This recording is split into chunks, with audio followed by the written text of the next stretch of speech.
रामचरितमानस के बालकांड में गोस्वामी जी लिखते हैं कि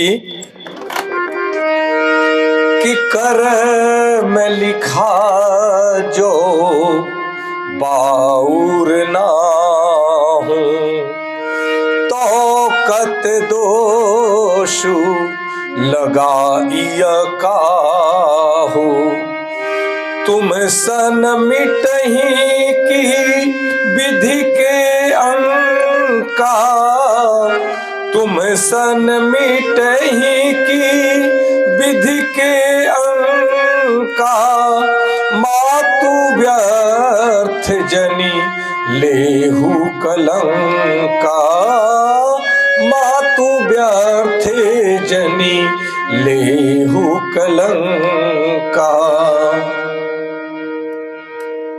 माता पार्वती जी अपनी माँ मैना जी को समझाती हैं कि हे माँ, जो मेरे भाग्य में बावला ही पति लिखा है तो किसी को दोष क्यों लगाया जाए। हे माता, क्या विधाता के अंक तुमसे मिट सकते हैं? वृथा कलंक का टीका मत लो। धन्य है माता पार्वती जी, ऐसी पुत्री बड़े भाग्य से किसी माँ को प्राप्त होती है, माता पिता को प्राप्त होती है। कहते हैं कितने भावपूर्वक माँ को समझाती है कि माता मैना को कहती है कि हे माता, यदि यह सब मेरे कर्मों का लिखा हुआ फल है तो इसमें किसी और को दोष क्यों दे।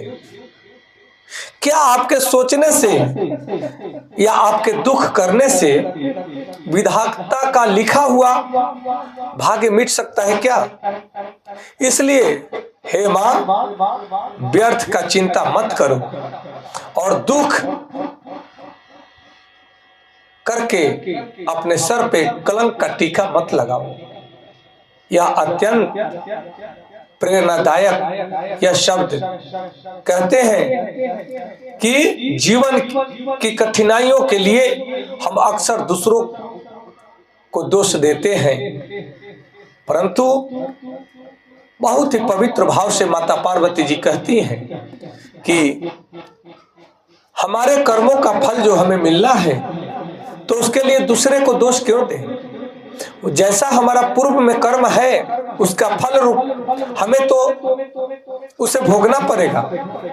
और कहते हैं कि हे माँ, तुम ही बताओ, तुम दुख कर रही हो, चिंता कर रही हो, तो क्या तुम विधाता के लिखे हुए अंक को मिटा सकती हो? मेरे भाग्य के कर्मों के फल को मिटा सकती हो? कहती है कि नहीं माँ, ये तो हमें ही भोगना है, क्योंकि कर्म कभी निष्फल नहीं होता है। तभी तो कहते हैं यदि यह सब हर व्यक्ति को कर्मों का फल भोगना होता है, इसमें किसी दूसरे को दोष देना यह महापाप है और कलंक का टीका लगाने के बराबर है। और इस भाव को समझने की आवश्यकता है कि कर्म ही हमारे जीवन का आधार है। सनातन धर्म में यह बार बार समझाया जाता है कि मनुष्य जैसा कर्म करता है वह वैसा ही फल प्राप्त करता है। हर वेद, उपनिषद, हर ग्रंथों का यही सिद्धांत है कि मनुष्य जैसा कर्म करता है उसे वैसा ही फल भोगना पड़ता है। इसलिए दूसरों को दोष देना तो ये कायरता है, ये नासमझी है, अज्ञानता है। अपने कर्मों को सुधारने पर ध्यान देना चाहिए और जो व्यक्ति अपने कर्मों को सुधारने पर ध्यान देता है उसका कर्म बदल जाते हैं और कर्मों से उसका जीवन बदल जाता है। कहते हैं कि विधि का विधान अटल होता है, यह किसी के टाले नहीं टलता। जीवन में कई घटनाएं ऐसी होती हैं जो हमारे नियंत्रण से बाहर होती हैं। ऐसी स्थिति में चिंता करने से समस्या का समाधान नहीं होता, बल्कि मन और अधिक दुखी होता है।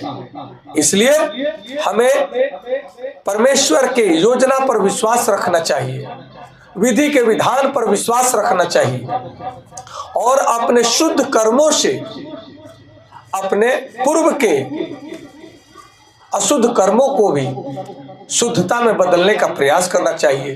तब हमारा कर्म बदल जाता है, तब हमारा कर्म फल बदल जाता है।